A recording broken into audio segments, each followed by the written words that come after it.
ও বিশাল আকাশের মালিক, বিশাল জমিনের মালিক, বিশাল মরুভূমির মালিক, বিশাল পাহাড়ের মালিক, লৌহে মাহফুজের মালিক, বাইতুল মামুরের মালিক, সিদরাতুল মুনতাহার মালিক, লৌহে মাহফুজের মালিক, বিশাল আরশের মালিক।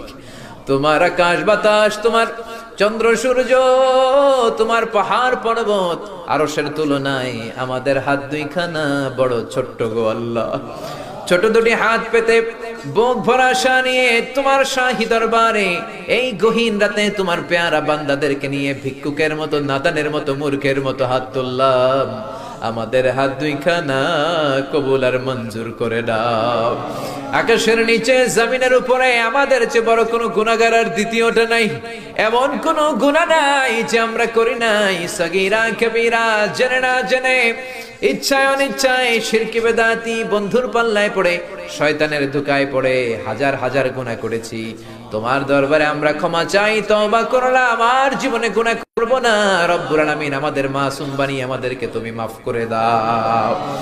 আমাদের আব্বা আম্মা, দাদা দাদি, নানা নানি, চাচা চাচি, খালা খালু, মামা মামি, শ্বশুর শাশুড়ি, পাড়া প্রতিবেশী, দেশি খেসি, সবাইকে তুমি মাফ করে দাও। আমাদের যত আত্মীয় স্বজন 3.5 হাত কবরের বাসিন্দা, তাদের কবরগুলোর জান্নাতুল ফেরদাউসের বাগান বানিয়ে দাও।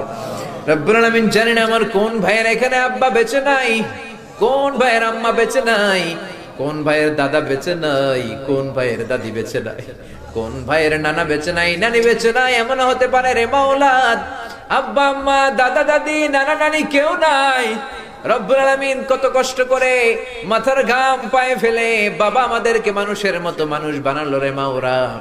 নিজে খায় নাই, আমাদেরকে কোনোদিন না খাইয়ে রাখে না। বাবা নিজে পরে নাই, আমাদেরকে না পরিয়ে রাখে নাই। ঈদ আসলে নিজে নতুন জামা কিনে নাই, আমাদেরকে নতুন জামা না দিয়ে রাখে নাই। জানি না কোন ভাইয়ের বাবার কবরে, কোন ভাইয়ের মায়ের কবরে দাউ দাউ দাউ দাউ করে জাহান্নামের আগুন জ্বলে। জানি না কোন জনম দুঃখিনী মায়ের কবরটা দাউ দাউ করে জ্বলে। কত কষ্ট দিলাম দুঃখিনী মা, মার কলিজার মাঝখানটাতে লাথি মেরে দুনিয়ায় আসলাম। আমার মা অজ্ঞান হয়ে পড়ে রইল, আবার জ্ঞান ফেরার পর আমারে কোলে তুলে নেয়। সবাই বলল 10 মাসের কষ্ট এত তাড়াতাড়ি ভুললি কেমনে? আমার মা জবাবে বললেন, তোমরা বুঝবা না, যখন আমি আমার সন্তান কোলে লইছি, বুকে লইছি, চুমা খাইছি রে, 10 মাসের সব কষ্ট আমি 1 মিনিটে ভুলা ফালাইছি। জানি না কোন ভাইয়ের ওই জনম দুঃখিনী মায়ের কবরে আগুন জ্বলে, কোন ভাইয়ের আব্বা জানের কবরে আগুন জ্বলে, দাদার কবরে, দাদির কবরে, নানার কবরে, নানির কবরে আগুন জ্বলে। আব্বা আম্মার কবরে তুমি আযাবে দিও না, দাদা দাদির কবরে তুমি আযাবে দিও না, নানা নানির কবরে তুমি আযাবে দিও না। রব্বুল আলামিন নাম না জানা যত মুমিন বান্দা বান্দি তামাম জাহানের, যত কবরস্থানে যত মুমিন বান্দা বান্দি মুর্দেগান হয়ে পড়ে আছে, প্রত্যেকের কবর গুলোরে তুমি জান্নাতুল ফেরদাউসের বাগান বানিয়ে দাও। রব্বুল আলামিন, যারা টাকা দিয়ে, পয়সা দিয়ে, বুদ্ধি দিয়ে, পরামর্শ দিয়ে আজকের এই কোরআনের 27তম কোরআনের বাগানটারে সফল করলো মাওলা, কিয়ামতের দিন কঠিন মুসিবতের কালে এই মাহফিলটাকে তুমি তাদের নাজাতের ওসিলা বানিয়ে দাও। রব্বুল আলামিন, যারা মাগরিব থেকে শুরু করে রাত 12টা পর্যন্ত আমার কলিজার টুকরা ভাইরা, বাসার ভাইয়ের আলোচনা শুনলেন, ওই দূর চট্টগ্রাম থেকে আমার ভাই আসলেন, তার আলোচনাও শুনলেন, আমার কাছ থেকে কিয়ামতের আলামতের ব্যাপারে আলোচনা শুনলেন। রব্বুল আলামিন, কিয়ামতের আলামতের কথা শুনে আমাদের ভয় লাগে, আমাদের অন্তর কেঁপে যায়, আমাদের বড় ভয় হয়, না জানি আমরা ঈমান হারা হয়ে মরে যাই। রব্বুল আলামিন, যত হকের কথা শুনলাম আমাদের জীবনে যেন বাস্তবায়ন করতে পারি তৌফিক দাও।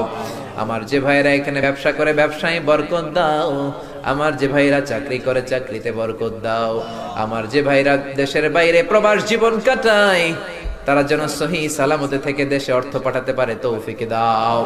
মাহফিল কমিটি থেকে দোয়া চাওয়া হয়েছে, অনেক প্রবাসী ভাইরা দোয়া চেয়েছে মাওলা, তাদের মনে কি আশা কি বাসনা আমি জানি না, তোমার জানার বাকি নাই। রব্বুল আলামিন প্রবাসী যেই ভাইয়েরা আছে মনের নেক মাকাসেদ পূরণ করে দাও। যত মাদ্রাসার ছাত্ররা এসেছে কবুল করে নাও, যত শিল্পীরা আজকে গান গাইলো কবুল করে নাও, আজকের উপস্থাপক ভাইটাকেও তুমি কবুল আর মঞ্জুর করে নাও। রব্বুল আলামিন অনেক মাদ্রাসার ছাত্ররা এসেছে, প্রাইমারি স্কুলের টিচাররা এসেছেন, মুয়াজ্জিন সাহেব, ইমাম সাহেব, খতিব সাহেব, কওমি মাদ্রাসা, আলিয়া মাদ্রাসার শিক্ষক, হাই স্কুলের শিক্ষক ভাইরা এসেছে, কলেজের প্রফেসররা এসেছে, প্রশাসনের লোকেরা এসেছে, মা বোনেরা যাদের কানে আমার মাইকের আওয়াজ যায় তারাও তো দুই হাত তুলে তোমার দরবারে কাঁদে রে মাওলা। তোমার কি একটু মায়া লাগে না? তোমার কি একটু দয়া লাগে না? রব্বুল আলামিন এই মাহফিলের প্যান্ডেলে ঢোকার আগে যেমন করে আমাদের গুনার বস্তাগুলো নামিয়ে নিয়েছো, যাওয়ার সময় গুনার বস্তা আর কাঁধে তুলে দিও না। রব্বুল আলামিন যতদিন এই জমিনে থাকবো তোমার গোলামি করে বাঁচার তৌফিক দাও। আমরা তোমার গোলাম, শুধু আমরাই গোলাম না, গোলামের ঘরের গোলাম, বান্দির ঘরের গোলাম। আমার বাবাও তোমার গোলাম, আমার মা তোমার বান্দি। আমাদের মাথার চুলের ঝুঁটি তোমার কুদরতি হাতের মুঠোয়, তুমি যা চাও তাই করতে পারো। আমার প্রাণের ভাইয়েরা কোরআনের প্রেমে প্রেমিক হয়ে দুনিয়ার কোন আকর্ষণে নয়, মহাবিশ্বের মহাগ্রন্থ আল কোরআনের প্রেমে আকর্ষিত হয়ে রাত 12টা পর্যন্ত চোখের পানি ছেড়ে তোমার দরবারে হাত তুলে রেখেছে। মাওলা, আমার সবগুলো ভাই আর বোনদেরকে তুমি কবুল আর মঞ্জুর করে দাও। এলাকার যুবক ভাইদেরকে তুমি সাইয়েদনা ওমরের মতো, হামজার মতো, খালিদ ইবনে ওয়ালিদের মতো কবুল আর মঞ্জুর করে নাও। এলাকার মা বোনদেরকে ফাতেমার মতো, আয়েশার মতো, আসিয়ার মতো কবুল আর মঞ্জুর করে নাও। এলাকার প্রত্যেকটা ফ্যামিলিকে তুমি জান্নাতি ফ্যামিলি হিসেবে কবুল আর মঞ্জুর করে দাও। রব্বুল আলামিন যারা কোরআনের কথা বলতে যে এই দেশে মাজলুম, তাদের তুমি হেফাজত করো। যতদিন বাঁচি হকের কথা যেন বলতে পারি, কোরআনের হক কথা যেন ছড়িয়ে দিতে পারি, তুমি তৌফিক দাও। কয়েকদিনের হায়াত নিয়ে এসেছি, আমাদের কেউ জানা নাই। জানি না কোন দিন মালাকুল মাউতের হাতে ধরা পড়ে যায়, জানি না কোন দিন ওই মসজিদের মাইকে বলা হবে অমুক এলাকার অমুক ভাই আমাদের মাঝে দুনিয়ায় ডাক।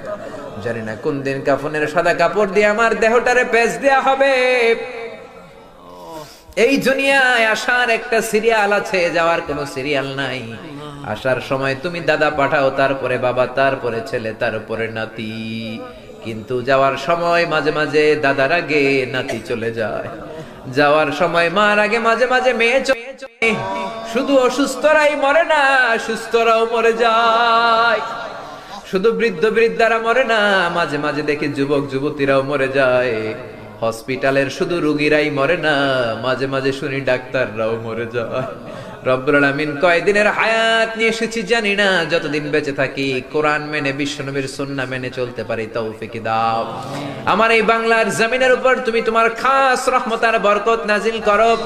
এই বাংলার 56,000 বর্গ মাইলের প্রতিটা ইঞ্চি মাটিকে তুমি কোরআনের ঘাঁটি হিসেবে কবুল করে দাও।